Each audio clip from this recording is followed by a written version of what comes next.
Voilà un exercice qui va nous apprendre à lever les formes indéterminées en utilisant les croissances comparées que nous avons vues en cours. Donc on va commencer par la première suite. La première suite donc, qui est une somme de termes qui soit diverge vers plus l'infini, soit diverge vers moins l'infini.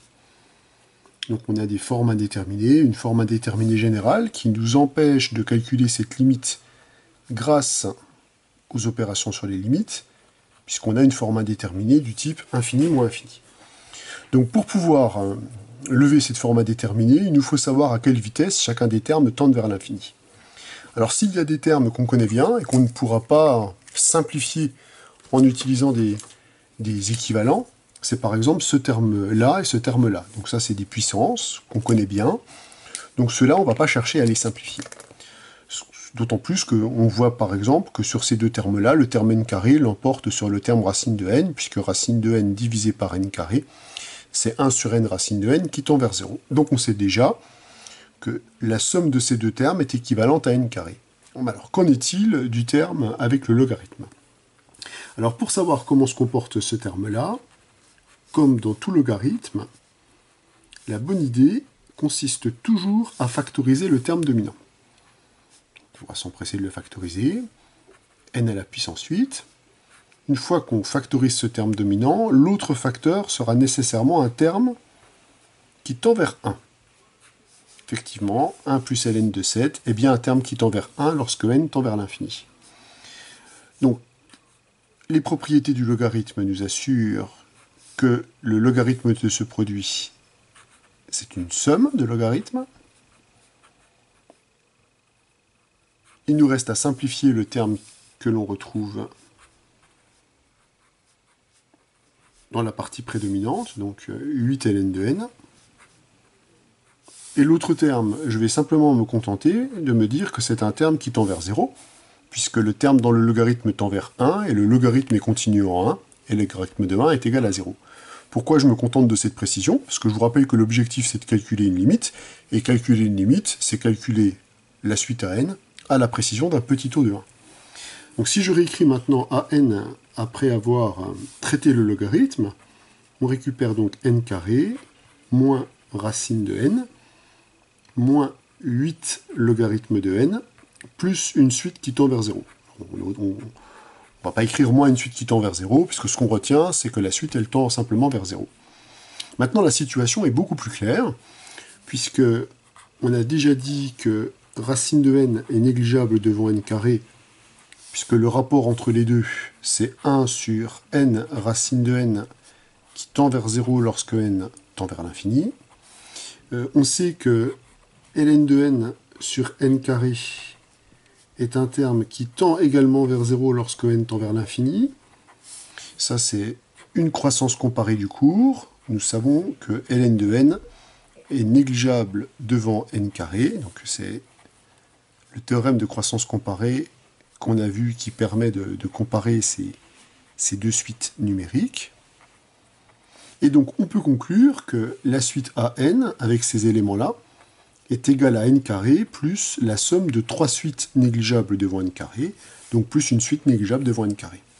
On peut enfin conclure que AN est donc équivalente à n carré lorsque n tend vers l'infini. On a donc levé les formes indéterminées.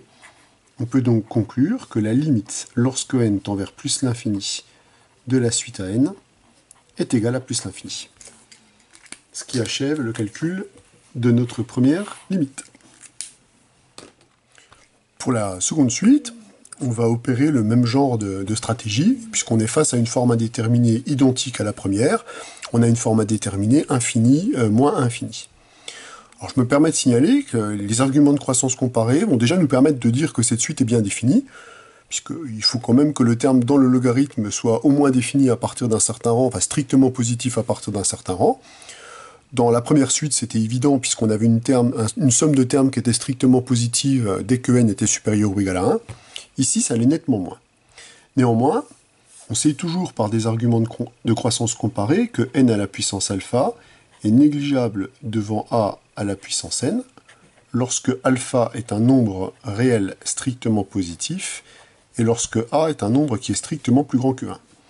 Donc, on sait que 4 puissance n moins n au carré est donc équivalent à 4 puissance n.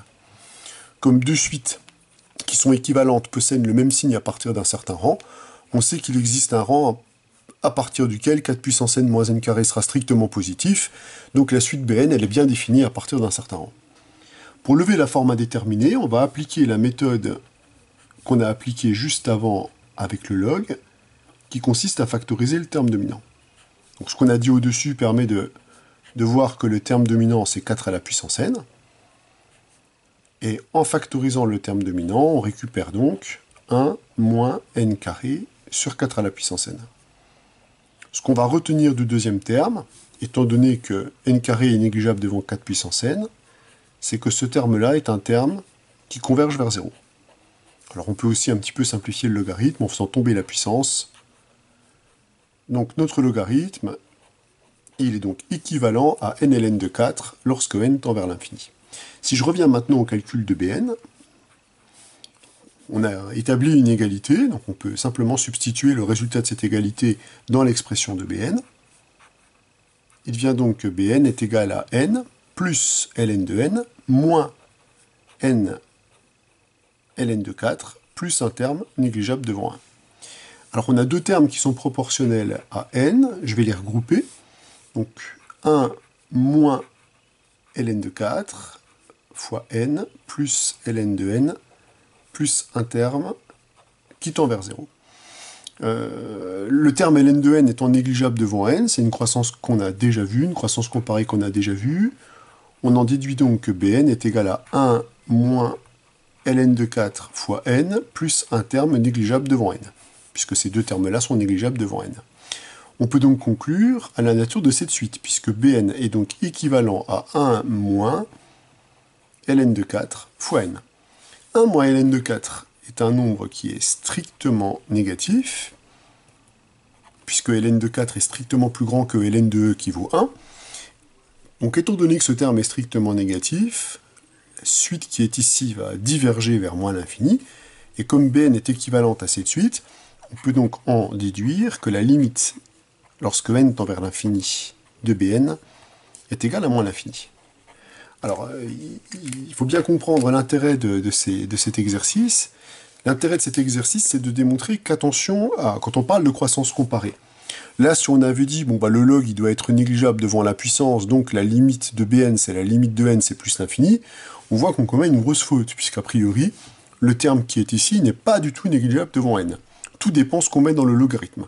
Donc quand on utilise une croissance comparée, il est très important de se ramener exactement à une croissance comparée du cours, pour éviter de dire des bêtises de ce style-là, la puissance l'emporte sur le log, donc la limite c'est plus l'infini. On a vu qu'ici la limite était égale à moins l'infini, donc il est très important de considérer la nature des suites qui sont dans le logarithme, et d'appliquer la méthode qui marche à chaque coup, la factorisation du terme prépondérant dans le logarithme.